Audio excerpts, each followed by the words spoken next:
What if the fate of everyone you love rested on your shoulders, and you never even knew? Tonight, we're diving into the unbelievable story of Amina.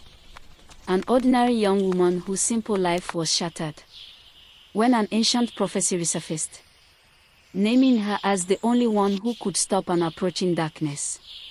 A prophecy hidden for centuries. A village on the brink of destruction. A girl who never believed she was special. But destiny doesn't ask for permission. It chooses, and it chose her. Stay with me, because what she went through will leave you questioning fate, courage, and the true meaning of strength. Amina lived in the quiet village of Koroba. A place of laughter, harvest songs, and sun-warmed soil. She woke before sunrise, fetched water, helped her mother on the farm, played hide and seek with little children. A simple life, with simple dreams. But beneath the peace lay a secret. A legend that elders whispered only in the dead of night. A prophecy written on a tablet sealed inside the ancient shrine. A tablet that had remained untouched for over 300 years. Amina had heard it once as a child. When the shadow rises, a chosen heart must rise too. But she never knew the story was waiting for her. It began on a night without stars. A rumble shook the ground. Birds scattered. An icy wind swept across the village. Amina stepped outside and saw elders running toward the old shrine. A loud crack split the air. The shrine, a monument untouched since her great-great ancestors, had broken open. Inside was the ancient prophecy tablet. Dusty, glowing. And on its surface, carved deeper than any other words, was her name. Amina. Her heart stopped. Villagers gasped. Some stepped back in fear. Some whispered, "It's her, the chosen one." Others questioned, "How can SHE save us?" Amina didn't know the answer. The very next morning, things changed. The sky dimmed even though it was noon. Crops began wilting. Goats refused to eat. Children woke from nightmares screaming about shadows with no faces. Then, people began disappearing. The first was Suli, the village storyteller. He vanished on his way to the river, his footprints stopping abruptly as if swallowed by air.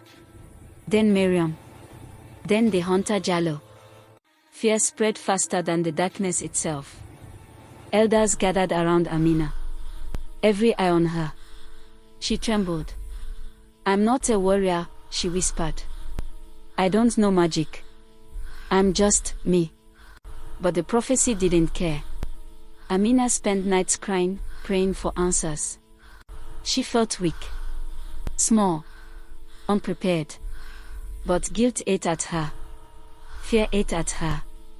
The thought of losing her mother, her friends, her home, became unbearable. On the third night, she made a decision. She would try. Even if she failed. Even if she died. At dawn, she packed a small bag. Water, dried food, her father's old knife, and the prophecy tablet. Her mother hugged her tightly, tears soaking her shoulder. "Amina, you are stronger than you think," she whispered. But Amina didn't believe it. Not yet. Amina's journey began at the edge of the forbidden forest. A place elders warned children never to enter. Trees twisted unnaturally. The air felt heavy. The silence was so deep it felt alive. She stepped inside. Instantly, the world grew colder. Branches moved without wind. Shadows slithered across the ground. Then she heard it. Whispers. Not from people, but from the shadows themselves. "You are nothing. You cannot save them. Turn back, before you die." Amina froze. Fear clawed at her throat. But she clenched her father's knife, closed her eyes, and kept walking. Hours into the forest, she encountered her first trial.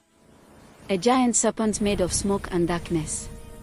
It slithered around her, tightening its coil. Not around her body, but around her mind. It spoke with her own voice. You're weak. Everyone knows you're not the chosen one. You will fail them. Amina collapsed, trembling. But then, a memory surfaced. Her mother's voice. You're stronger than you think. She gathered the last strength in her heart and stabbed the serpent's core. Not with her knife, but with her courage. Light burst from within her, shattering the creature into ash. She gasped. She didn't understand what happened, but the forest did, and it grew angrier. Deep in the forest, Amina reached a silver pond. The water shimmered unnaturally. When she looked into it, she didn't see her reflection. She saw a version of herself who had never tried, never fought, never believed. The mirror spirit stepped out of the water, looking exactly like her. I am the you that gives up, it said. Defeat me, or your village dies. They fought. Not with weapons, but with words, emotions, and inner strength. Every lie she believed about herself, the mirror spirit used against her. But Amina spoke truth. I am afraid, but fear doesn't make me weak. The mirror shattered. The spirit bowed. You have accepted yourself. Now you may face the darkness.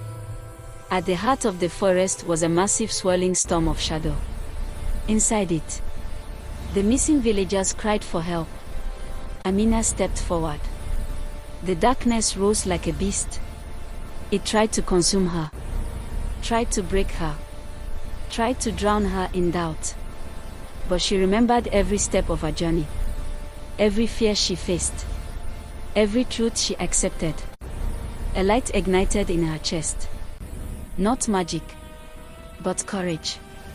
She walked straight into the heart of the darkness. A blinding flash filled the forest. Screams echoed. Then silence. When the light faded, the darkness was gone. The villagers were freed, and Amina lay unconscious, but alive. Villagers carried her home. When she awoke, the entire community surrounded her. Not out of fear, but admiration. She had become their protector, their hope, their legend. Amina, the girl who once blended into the crowd, was now the hero of Koroba. Destiny doesn't always choose the strongest. Sometimes, it chooses the one who refuses to run. Thanks for watching. For more videos like this, don't forget to subscribe, like, comment and share with your friends. If there are any kind of stories you would like to see in our channel, don't forget to drop your comment.